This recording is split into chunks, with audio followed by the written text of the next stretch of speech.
경제 현안을 보다 쉽게 풀어보는 경제 읽기 시간입니다. 오늘도 다양한 경제 이슈들 김대호 경제학 박사와 함께 짚어보겠습니다. 어서 오세요. 네, 반갑습니다. 예.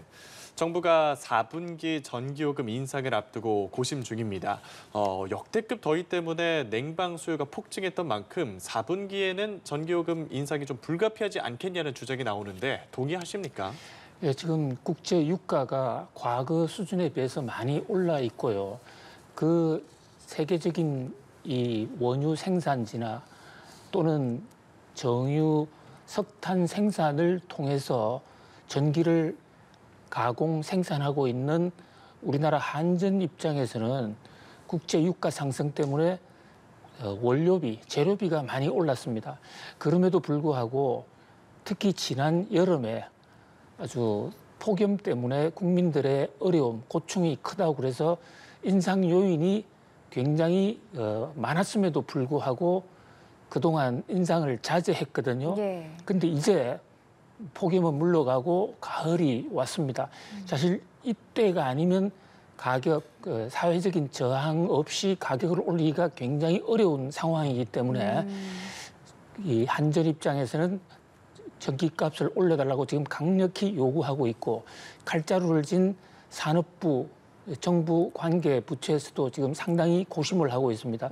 정부가 고심하는 것은 이 물가를 간신히 지금 잡아가고 있는 상황에서 전기료 상승이 또 하나의 물가 폭탄이 될 수도 있다는 이런 우려, 그밖에 어떤 이 도시 서민들의 가계 상황 이런 것을 여러 가지 감안을 하고 있습니다만은 현재 쉽게 결론을 내리기는 못하고 있는 상황으로 보여집니다. 네, 한전의 부채가 심각하다는 거는 좀 오래전부터 알려졌던 건데 그럼 그 부채 규모가 어느 정도가 되고 전기요금을 얼마나 올려야지 그 재무 구조가 개선이 될 수 있는 거예요? 예, 지금 한국전력, 전기를 생산하고 있는 한국전력 상황이 재무 상태가 상당히 어려운데요. 현재 한국전력의 총 부채가 202조 원 정도 됩니다. 이 202조 원은 현재의 금리로 그 부채를 차입하고 있으니까 이자가 나가는데요. 하루에 나가는 이자가 193억 원입니다. 하루에요? 예, 가만히 있어도 하루에 193억 원씩 이자가 불어나는 그런 상황이거든요.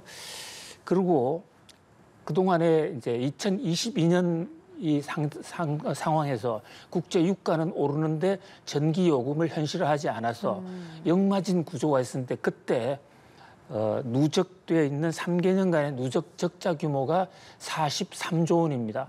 뭐 이런 상황을 감안할 때 전기 요금은 상당히 지금 현실화가 불가피하다. 이렇게 한전 측은 주장을 하고 있습니다.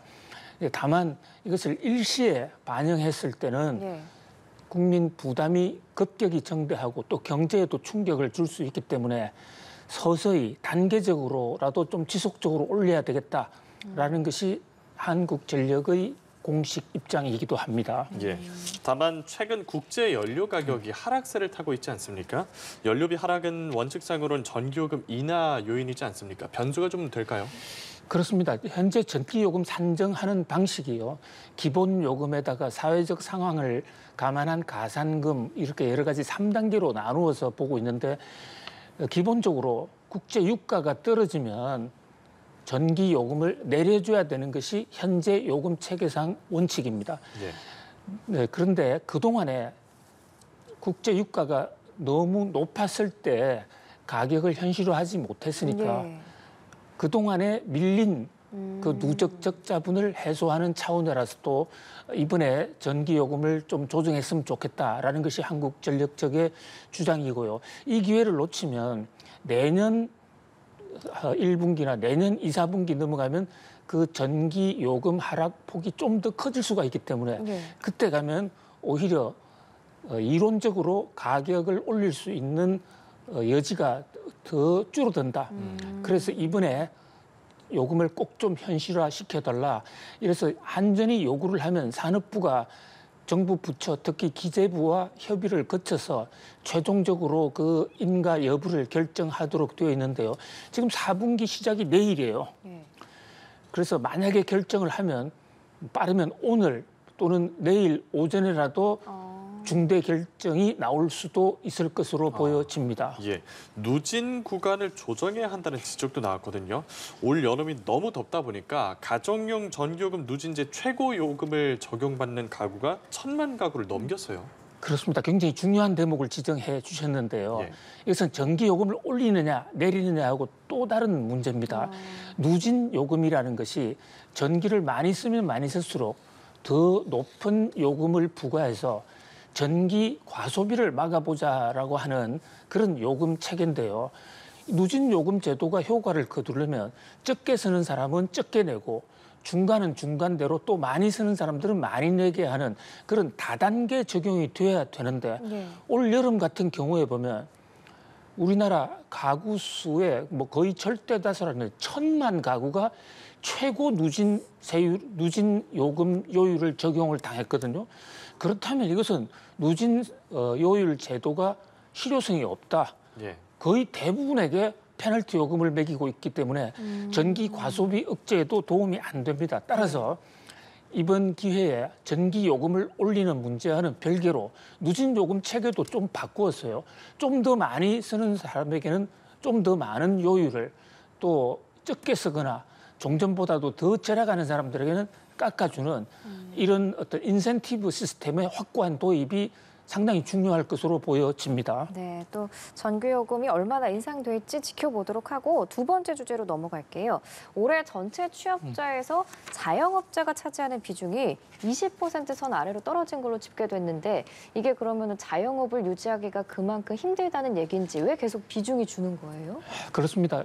지금 자영업자가 우리 경제에서 가장 아픈 손가락입니다. 자영업자들은 뭐 그동안에 다니던 직장에서 떨려난 경우도 있고 스스로 자영업을 선택한 경우도 있지만은 예. 지금 코로나 상황에서 자영업체들 소비가 가장 많이 줄었거든요. 그러다 보니까 이제 직격탄을 받게 됐고 또 IT 산업이 발전을 하면서 배달이라든지 각종 어떤 이 대기업들이 이 분야에 직접적으로 들어오면서 자영업자 스스로 생존하기가 굉장히 어려워졌고 배달 같은 경우는 수수료도 많이 올라가지 않았습니까? 거기다가 프랜차이즈가 많이 생기고 이러면서 자영업자들이 그야말로 삼중고를 겪고 있는데요. 실제로 통계, 이 노동부 통계를 보면 현재 전체 취업자에서 우리나라 자영업자의 비중이 20% 아래로 떨어졌습니다. 저희들 어릴 때만 하더라도요. 그러니까 1970년대, 60년대에 자영업자 비율이 60%가 넘어갔던 겁니다. 그러니까 자영업자가 그만큼 어렵고 자영업을 해도 성공하는 경우가 적다라는 것을 보여주는 아주 대표적인 지표. 20% 아래로 떨어졌다는 것은 우리나라 자영업에 큰 어떤 환경 변화, 구조 변화가 왔다는 것을 보여주는 아주 중대한 지표라고 할 수 있겠습니다. 예, 이런 시각도 있어요. 자영업자 등 비임금 근로자의 비중이 줄어들긴 했는데 OECD 회원국하고 비교하면 여전히 상위 수준에 있어서 사회적으로 보면 조금 더 감소하는 게 바람직하다는 의견도 있거든요. 주요 국하고 비교를 좀 해보면 어떻습니까? 네, 굉장히 중요한 지적인데요. 우리가 해외를 나가보거나 특히 선진국에 가보면 우리의 자영업자 비율이 여전히 높다는 것을 느낄 수가 있습니다. 예. 그래서 우리나라 경제가 어떤 구조적으로 좀 튼튼하게 성장하기 위해서는 또는 취약계층이 없어지기 위해서는 자영업자 비중은 좀 더 떨어지는 게 맞습니다. 예. 지금 선진국 같은 데 보면 캐나다, 일본 이런 데는 자영업자 비율이 10% 안짝이거든요. 그런데 문제는 이런 나라하고 단순 비교하기가 어려운 게요. 일본이나 캐나다 같은 경우에는 직장에서 떨려나는 비율이 우리나라보다 훨씬 적다는 것이죠. 특히 일본의 경우에 평생 직장이 많이 보장되고 있고 예. 또 유럽 선진국이나 미국 같은 경우에도 직장의 유연성이 높아서 나이가 많아도 언제든지 본인이 열심히 하고 실력을 갖춘다면 재취업할 기회가 많은데 네. 사실 우리나라는 아직까지도 한 번 떨려나면 다시 재취업하기가 그렇게 쉽지 않거든요. 예. 그래서 취업률, 그러니까 자영업자의 취업률은 낮춰야 되는 게 맞지만 예. 그에 앞서서 우리나라의 그러니까 좀 취약계층들도 재취업을 언제든지 할 수 있는 그런 고용의 유연성 이것부터 먼저 높이는 것이 매우 시급하다고 보여집니다. 그러면은 지금 말씀해주신 것처럼 자영업에서 밀려난 이들이 또 수용할 만한 일자리가 부족한 거잖아요. 그렇습니다. 여기에는 어떤 대책이 필요할까요? 그러니까 창업을 보다 더 쉽게 하고 그다음에 이 창업에서 신규 고용자들 특히 이 떨려난 사람들이 재교육을 통해서 다 새로운 기술과 지식을 갖고 취업할 수 있도록 네. 사회적으로 어떤 나이 많은 사람들이나 또는 나이에 관계없이 어떤 특정 직장에 적응하지 못해서 떨려나는 사람들에 대한 재교육 시스템 이것을 강화시키는 것도 사회적으로 굉장히 중요한 과제로 보여집니다. 예, 알겠습니다. 다른 소식도 다뤄보겠습니다. 일기 신도시 중에서 가장 먼저 재건축에 나서게 될 선도지구 공모의 대상이 되는 정비구역에 60% 이상이 지원을 했습니다. 이번 공모에 신청이 몰린 배경도 궁금하고 가장 좀 경쟁이 치열했던 곳은 어딜까요? 한마디로 분당입니다. 예. 예. 하늘 위에 천당이 있고 천당 바로 밑에 분당이 있다 예. 이런 얘기도 있어요. 예. 자, 일기 신도시 1980년대 후반에 우리 건국 이후로 처음으로 신도시 개념을 도입하면서 지어진 데가 이른바 일기 신도시인데요. 일기가 분당, 일산, 중동, 삼본, 평촌 이렇게 5군데입니다. 그 중에서도 이제 분당이 제일 먼저 지어지기도 했고 또 노후도도 제일 심하고 가격 상승 요인도 많고 이러다 보니까 분당이 잘 됐는데요. 전체 경쟁률이 정부가 지금 일기 신도시 중에서 먼저 짓겠다고 한 곳이 2만 6천 가구인데 여기에 내 집 먼저 짓겠다고 자율적으로 신청한 건수가 15만 가구예요. 예. 이 경쟁률이 5대 1이 훌쩍 넘어갑니다. 예. 대학 들어가기도 어렵지만 자기 집 재건축하기도 굉장히 어려운 그러네요. 거예요. 왜 이렇게 서로 먼저 재건축하려고 하느냐? 이것은 경제학에서 말하는 유동성의 힘인데요. 지금 짓는 것보다도 좀 더 나중에 짓는 게 좀 더 안정된 환경 속에서 좋은 집을 지을 수는 있을 거예요. 예. 근데 문제는 돈은 미리 굴려야 이자가 먼저 생기는 것이거든요. 그러니까 지금 조금 부족하더라도 먼저 재건축하면 이것이 앞으로 이 집이 40년, 50년 유지되는 동안에 계속해서 이제 경제적으로 유리할 것이다라는 그 대목 때문에 경쟁률이 높은데요. 정부 입장에서도 다 지어주면 좋겠지만은 예. 한꺼번에 이렇게 이 공사를 하게 되면 사람들이 살 집이 없어서 전세가 대폭등이 일어납니다. 예, 예. 그래서 어쩔 수 없이 지금 이렇게 2만 가구밖에 짓지 못하는데요.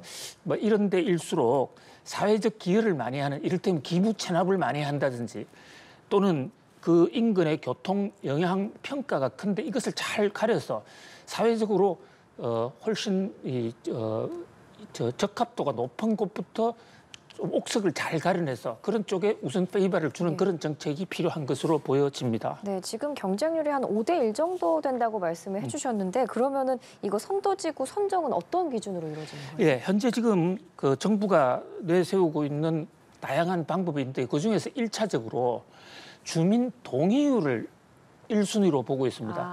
재건축을 하려면 거기 살고 있는 사람들, 주민들이 동의를 해줘야 예. 되고 일부라도 이제 동의를 하지 않게 되면 중간 과정에서 삐걱될 수 있거든요.